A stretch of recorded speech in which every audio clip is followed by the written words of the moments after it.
ምናልባት ዛሬ ጠዋት የነዳጅ ጫኝ መርከቦች ሞልተው ወጥተው ይሆናል። ነገር ግን ብዙዎቻችሁ ያላወቃችሁት ነገር ያ ነዳጅ ወደ ኢትዮጵያም ሆነ ወደ ዓለም ከመሰራጨቱ በፊት አንድ ጠባብ የባህር ዳርቻ ማለፍ ግድ ይለዋል። ይህ ቦታ ስሙ ስትሬት ኦፍ ሆርሙዝ ይባላል እና ዛሬ ላይ ይህ ቦታ በእሳት እየተቀጣጠለ ይገኛል። የሆርሙዝ ሰርጥ ምንድን ነው?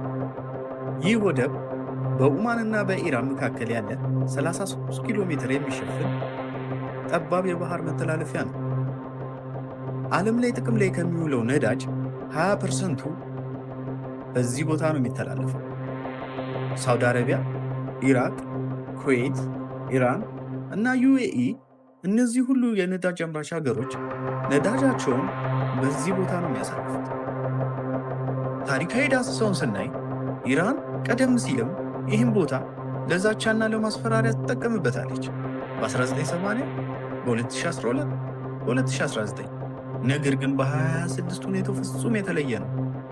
አሁን ባለንበት 2026 ምን ተፈጠረ? ጥር ወር ላይ ኢራን የሆርሙዝ ዞንን ሙሉ ለሙሉ መዝጋቷን በይፋ አሳወቀች። ለዚህ ውሳኔ እንደ ምክንያት የቀረበው አሜሪካ በኢራን ላይ የጣለችው አዳዲስ ማዕቀቦች እና የኒኩለር ድርድሩ መክሸፉ ነው። ኢራን ቁርጥ ያለ ማስጠንቀቂያ ነበር የሰጠችው። አሜሪካ ወታደሮቿን ከሆርሙዝ ዞን ካላስወጣች ምንም አይነት የነዳጅ ጫኝ መርከብ እንደማያልፍ አሳወቀች። ዓለም በድንጋጤ ተዋጠ። ሳውዲ አረቢያ፣ እስራኤል እና አሜሪካ ሁሉም ወታደራዊ ዝግጅቶቻቸውን አሳዩ። በ24 ሰዓት ውስጥ ብቻ የነዳጅ ዋጋ በ40 በመቶ ጨመረ። ዓለም አቀፍ የገንዘብ ገበያዎች ተናወጡ። ዩሮ፣ ዶላር እናም ሌሎችም ከፍተኛ አለመረጋጋት ውስጥ ወደቁ። ይህ ቀውስ ኢትዮጵያን ጨምሮ አፍሪካን ቀጥታ ሊነካ ይችላል። ምክንያቱም ኢትዮጵያ ነዳጅ የምታስገባው ከባህረ ሰላጤ ሀገሮች ነው። ነዳጅ ዋጋው ሲወደድ ትራንስፖርት ዋጋው ይወደዳል። ትራንስፖርት ሲወደድ ምግብ ዋጋው ይወደዳል። ምግብ ሲወደድ ህዝብ ይቸገራል። ይህን ቀስ በቀስ አስቡት። አንድ 33 ኪሎ ሜትር የምትሞላ ሰርጥ የዓለምን ለውጥ ልትወስን ትችላለች።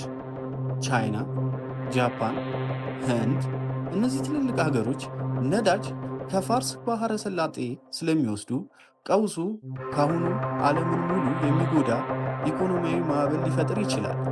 አሜሪካ ሰራዊቷን ወደ ፋርስ ባህረ ሰላጤ ልካለች። እስራኤልም እንዲሁ ዝግጁ መሆኗን ገልጻለች። ኢራን ኒኩሌር ፋሲሊቲዋ ዛሬም ስጋት ናቸው ይላሉ። ሩሲያ ግን ኢራን ጎን ቆማ ምዕራባውያን ፕሮፓጋንዳ ነው የሚሰሩ ትላለች። ቻይናም እንደዚሁ። ምክንያቱም ኢራን ትልቅ ነዳጅ አቅራቢዋ ስለሆነች። ዓለም ለሁለት ጎራ ተከፍሏል። ምዕራቡና ለሩሲያ፣ ቻይና፣ የኢራን ጥምረት። ይህ ምናልባት ወደ ቀጥተኛ ጦርነት ሊሸጋገር ይችላል፣ ወይም ሌላ ኮልድ ዋር አይነት ሊሆን ይችላል። ይሄ ሁሉ ሲሆን ኢትዮጵያ ምን ማድረግ አለባት? አንደኛ፣ ሌሎች የኢነርጂ አማራጮችን መፈለግ። ኢትዮጵያ እምቅ ኃይል ያላት ሀገር ነች። ፀሐይ፣ ሃይድሮ ኤሌክትሪክ። ሁለተኛ፣ ነዳጅ ክምችቶችን ማዘጋጀት። ስትራቴጂካዊ የሆኑ ሪዘርቭ ሊኖራት ይገባል። ሶስተኛ፣ የዲፕሎማሲ ሚዛናዊነት። ከሁሉም ጎን ግንኙነትን ማጥበቅ። በአጠቃላይ አፍሪካ ከዚህ ትልቅ ቀውስ ትምህርት ልትወስድ ይገባል። ምናልባት ሊሆኑ የሚችሉ 3 ነገሮች። አንደኛ፣ ምናልባት ድርድሩ ሊሳካ ይችላል። ያ ሰርጥ ድጋሜ ሊከፈት ይችላል። ሁለተኛ፣ የተወሰነ ጦርነት ተፈጥሮ ዓለም ጣልቃ ሊገባ ይችላል። ሶስተኛ፣ ትልቅ ጦርነት ሊፈጠር ይችላል። ዓለም ሙሉ ሊናወጥ ይችላል። ሶስቱም ሁኔታዎች ለዓለም ትልቅ ስጋት ናቸው። ይህ ነው ወዳጆቼ በ2026 የተፈጠረው ግሎባል ክራይሲስ። ያ 33 ኪሎ ሜትር ስፋት ብቻ ያለው ሰርጥ ዓለምን ሊቀይር ዝግጁ ሆኗል። ጥያቄ ካለዎት ሐሳብዎን ያካፍሉ።